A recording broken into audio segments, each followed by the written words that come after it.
দাঁড়ান, লাশে কেউ হাত দিবেন না।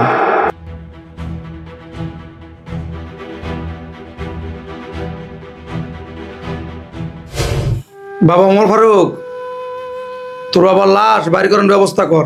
তোর বাপেরে গোসল দিতে হইব, জানাজা দিতে হইব, তারপর দাফন কাফন ব্যবস্থা করতে হইব। সময় তো বেশি নাই।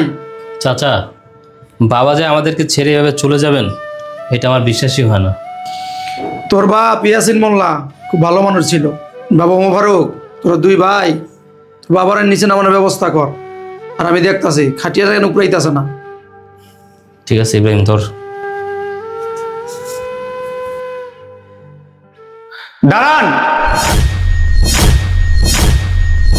লাশে কেউ হাত দিবেন না।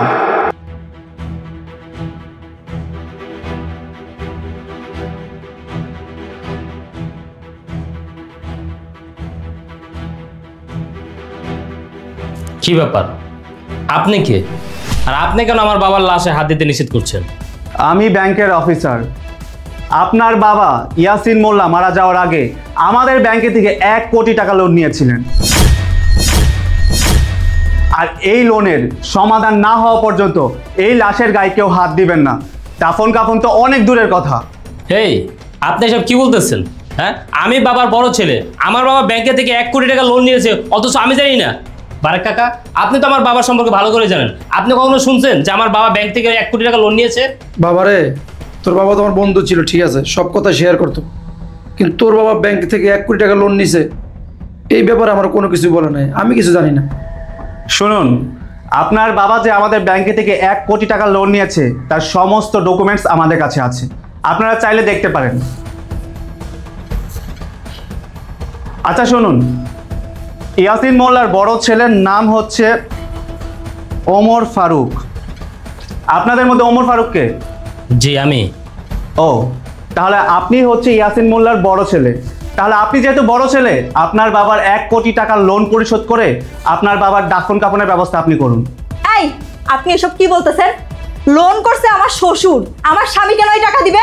আরে তুমি এখানে চুপচাপ করে দাঁড়িয়ে আছো কেন? হ্যাঁ, তোমার বাবা তো নিজেও মরছে আর আমাদেরকেও মেরে রেখে গেছে। তোমার বাবা 1 কোটি টাকা লোন নিছে, এত টাকা দিয়ে উনি কি করছে? হ্যাঁ, আর একটা বিয়ে করছে নাকি? এখন এত টাকা কিভাবে দিবা তুমি? তোমার কি মাথা ঠিক আছে নাকি? এই টাকা আমি দেবো? আমার বাবা এত টাকা লোন করে কি আমার দিছে নাকি যে টাকা আমি দেবো? শোনেন ম্যানেজার সাহেব, আমার বাবার কোনো ঋণ আমি পরিশোধ করতে পারবো না। ওমর ফারুক, যেহেতু তোর বাবা 1 কোটি টাকা ব্যাংক থেকে লোন নিয়ে মারা গেছে, আর এইভাবে যদি লাশ রাইখা দাস, লাশের উপরে আজাব হইব। একটা কাজ কর বাবা, ওই ব্যাংকের ম্যানেজারের সাথে কথা বলে একটা ফায়সালা কর। ফায়সালা করে তোর বাবার দাফন কাফনের ব্যবস্থা কর। হ্যাঁ, উনি ঠিকই বলেছেন। আপনারা ভাই বোন মিলে যদি আপনার বাবার 1 কোটি টাকা লোন পরিশোধের ফায়সালা করেন, তাহলে ওনার দাফন কাফনে আমাদের কোনো বাধা নেই। দেখুন ম্যানেজার সাহেব, এখানে চাচা আছে, চাচা সাক্ষী আছে। আমি আমার বাবার 1 টাকা ঋণ পরিশোধ করতে পারবো না। আমার ভাই আছে ইব্রাহিম, আমার বোন আছে নেহা, ওরা যদি পরিশোধ করতে পারে করবে, আমি 1 টাকা দিতে পারবো না। ভাইয়া, তুমি কি পাগল হয়ে গেছো? আমি কেন বাবার টাকা পরিশোধ করতে যাব? বাবা তো আমাকে বিয়ে দিয়েই খালাস হয়ে গেছে। আমাকে কি 2-1 রান্না দিছে? তাছাড়া আমার বিয়ে হয়ে গেছে। এখন কি আমি আমার শ্বশুর বাড়ির ভিটামাটি বেইছাই না বাবার টাকা পরিশোধ করবো নাকি? আমি কোনো টাকা পয়সা দিতে পারবো না। কি বললি তুই? তুইও কোনো টাকা পয়সা দিতে পারবি না? তুই বাবার কোনো ঋণ পরিশোধ করতে পারবি না? অথচ বাবা তোর বিয়ে দিতে গিয়ে কত টাকা খরচ করলো। শোন ভাই ইব্রাহিম, আমাদের বোন নেহা, ও নাকি কোনো টাকা পয়সা দিতে পারবে না। বাবার কোনো ঋণ সে পরিশোধ করতে পারবে না। তুই একটা কাজ কর, তোরে তো বাবা আলেমপাড়া থেকে অনেক টাকা পয়সা খরচ করছে, তুই বাবার 1 কোটি টাকা ঋণ পরিশোধ করে দে, আর ওই দাফন কাপড়ের ব্যবস্থা কর। আমি একটু রুমে যেতে আসি, আমার খুব ক্লান্ত লাগতেছে, একটু বিশ্রাম করুন।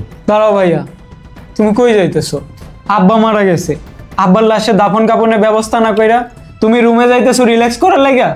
ঠিক আছে ম্যানেজার সাহেব, আমার আব্বা যেহেতু আপনাদের ব্যাংক থেকে 1 কোটি টাকা ঋণ নিয়ে মারাই গেছেন, ছেলে মেয়ে হিসাবে এই ঋণ পরিশোধ করার দায়িত্ব আমাদেরই। যেহেতু আমার ভাই বোন কেউ এই ঋণ পরিশোধ করবে না, যেভাবেই হোক আমি এই 1 কোটি টাকা ঋণ পরিশোধ করব। আলহামদুলিল্লাহ, তাহলে তো ঝামেলা শেষ হয়ে গেল গা। বাবা ইব্রাহিম, তুই যে 1 কোটি টাকা ঋণ দিবি, তুই টাকা পয়সা পাবি কই? তুই তো এখন লেখাপড়ার লাইনে আসস। চাচা, আমার আব্বা সৎ মানুষ ছিলেন, আমাদের অনেক কষ্ট করে মানুষ করছেন, আমাদের জন্য অনেক কিছু রাইখা গেছেন। আমি তো বেকার, আমার কাছে কোনো টাকা পয়সা নাই। আব্বার সম্পত্তির ভাগের যে অংশটুকু পামু, এইটুকু বিক্রি কইরা আমার বাপের ঋণ পরিশোধ করবো। আর তাতেও যদি না হয়, আমি যেমনিই হোক আমার বাপের ঋণ পরিশোধ করবো, তবুও আমার আব্বার এই ঋণের দায়ে উপরে রাখতে দিব না। ম্যানেজার সাহেব, যেহেতু ইব্রাহিম আমার বাবার ঋণ পরিশোধ করে দিব, তাহলে তো আপনার কোনো আর আপত্তি নাই? না, আমার কোনো আপত্তি নেই। এখন আপনারা আপনার বাবার দাফন কাফনের ব্যবস্থা করতে পারেন। তবে একটা কথা, আমি আসলে আপনাদেরকে একটা মিথ্যা কথা বলেছিলাম। আপনার বাবা আমাদের ব্যাংকে থেকে কোনো 1 কোটি টাকা লোন নেননি, বরং আমাদের ব্যাংকে 1 কোটি টাকা জমা রেখেছেন। আমি এখানে ওই টাকা দেওয়ার জন্য এসেছিলাম। আসলে আমি দেখতে চেয়েছিলাম আপনারা 3 ভাই বোনের মধ্যে কে যোগ্য এই 1 কোটি টাকা নেওয়ার জন্য। কি বলবো ম্যানেজার সাহেব, আমাদের বাবা হঠাৎ করে এভাবে মারা গেলেন, আল্লাহ তাকে বেহেশত নসিব করুক। আসলে আমাদের বাবা আমাদের জন্য খুব চিন্তা করেন, খুব ভেবেছেন, আমাদের জন্য অনেক কিছু চিন্তা করছেন। উনি আমাদের জন্য অনেক কষ্ট করছেন, আমাদেরকে কষ্ট করে বড় করছেন। আমাদের বাবা আমাদের জন্য অনেক কিছু রেখে গেছেন, অথচ আমাদের বাবা আজকে আমাদেরকে ছেড়ে দুনিয়া ছেড়ে চলে গেছেন। ম্যানেজার সাহেব, আমি আমার বাবার বড় সন্তান, আমার বাবার সব কিছু আমি দেখাশোনা করি। আপনি ওই 1 কোটি টাকা আমার হাতেই তুলে দিতে পারেন। ভাইয়া, যখন তুমি দেখলা বাবা 1 কোটি টাকা ঋণ করে মারা গেছে, তখন তুমি সাথে সাথে পোল্ট্রি লয়ে লইলা। আর যখন তুমি শুনলা যে বাবা 1 কোটি টাকা রেখে মারা গেছে, তখন সাথে সাথে তোমার সুর চেঞ্জ হয়ে গেল। ম্যানেজার সাহেব, আমার বড় ভাইয়ের কথা বিশ্বাস করবেন না। আমার বড় ভাই একটা লোভী, স্বার্থপর। আর ওই যে আমার ছোট ভাইরে দেখতেছেন, আমার ছোট ভাইরে তো বাবা হুজুর বানাইছে, ওর মধ্যে একটু মনুষ্যত্ব বোধ আছে। আপনি একটা কাজ করেন ম্যানেজার সাহেব, ওই 1 কোটি টাকা আমারে দিয়ে দেন। আমার বাপ তো আমার অনেক ভালোবাসতো, আমি আমার বাবার ছোট মেয়ে ছিলাম তো, ওই জন্য আমার অনেক বিশ্বাস করতো। আপনি ওই 1 কোটি টাকা আমারই দিয়ে দেন। এই চুপ করো, আরেকটা কথা বলবা না। 1 কোটি টাকা তোমাকে দেবে মানে? যদি টাকা দেয় তাহলে বড় ছেলেকেই দেবে, তোমাকে কেন দেবে? হ্যাঁ, তুমি কি ঋণ নিতে চাইছো? বাবার ঋণ শোধ করতে চাইছো? তুমি তো বলছো তখন যে আমি বাবার ঋণ শোধ করতে পারবো না, আবার এখন টাকা চাচ্ছ কেন? হ্যাঁ ম্যানেজার সাহেব, আপনি টাকাটা আমার স্বামীকে দিতে পারেন আর আমাকে দিতে পারেন। এই চুপ থাকেন। আপনাদের বাবা অনেক ভালো মানুষ ছিলেন, কিন্তু আফসোস উনি ওনার সন্তানদেরকে সঠিকভাবে মানুষ করতে পারেননি। মানুষের বাবা মা ঋণ করে মারা গেলে তাদের সন্তানরা সেটা পরিশোধ করে। আর আপনারা যে শুনছেন আপনার বাবা টাকা ব্যাংকে জমা রাখছে, অমনি সেই টাকা নেওয়ার জন্য ঝগড়া করছেন। ওমর ফারুক, ম্যানেজার তো ঠিক কথাই বলতেছে। একটু আগে যখন তোর শুনছস যে তোর বাবা ঋণ করে গেছে, ঋণ পরিশোধ করতে হইব, পোল্ট্রি লয়ে লইছিলি, তুইও শোধ করবি না, তোর বোনও শোধ করবো না। আর অন যখন শুনছস তোর বাবা 1 কোটি টাকা পাইব, বাস সুর চেঞ্জ করে ফেলাইছস। ম্যানেজার সাহেব, আমার হিসাবে এই টাকাটা ইব্রাহিমে পায়। আপনারা থামুন, নিজেদের মধ্যে হানাহানি করা বন্ধ করুন। আপনার বাবা রেখে যাওয়া 1 কোটি টাকা পেতে হলে আমাদের কিছু আইডেন্টিফাই করা প্রয়োজন। আচ্ছা, আপনার বাবার নাম তো ইয়াসিন মোল্লা, আপনার দাদার নাম কি? নূর হোসেন মোল্লা। নূর হোসেন মোল্লা, কিন্তু আমি তো এখানে দেখতে পাচ্ছি ইয়াসিন মোল্লার বাবার নাম এনায়েত মোল্লা। আসলে মনে হচ্ছে এখানে কোনো গড়বড় আছে, একটা মিস্টেক হয়ে গেছে। এই টাকাটা মনে হয় আপনার বাবা রেখে যাননি। আসলে সরি, আমি মনে হয় ভুল তথ্যে ভুল জায়গায় চলে আসছি। ম্যানেজার সাহেব, আমার বাবা মারা গেছে, আমরা দাফন কাফনের ব্যবস্থা করবো, তা না আপনি কি এইখানে এসে বিটলামি শুরু করছেন নাকি? একবার করতেছেন আমার বাবা 1 কোটি টাকা ঋণ করে মারা গেছে, আরেকবার বলতেছেন আমার বাবা 1 কোটি টাকা রাইখে মারা গেছে, এখন আর বলতেছেন আমার বাবার এই 1 কোটি টাকাই না। আপনি কি মজা করতেছেন নাকি? আমি তো কিছুই বুঝতে পারতেছি না। ম্যানেজার সাহেব, ও তো ঠিক কথাই বলছে। এখানে একটা ব্যক্তি মারা গেছে, আর আপনি এখানে আইসা মজা করতেন, ফাইজলামি করতেছেন। একবার বলতেছেন 1 কোটি টাকা পাইবো, আবার বলতেছেন 1 কোটি টাকা ঋণ করে গেছে। কি শুরু করছেন আপনি?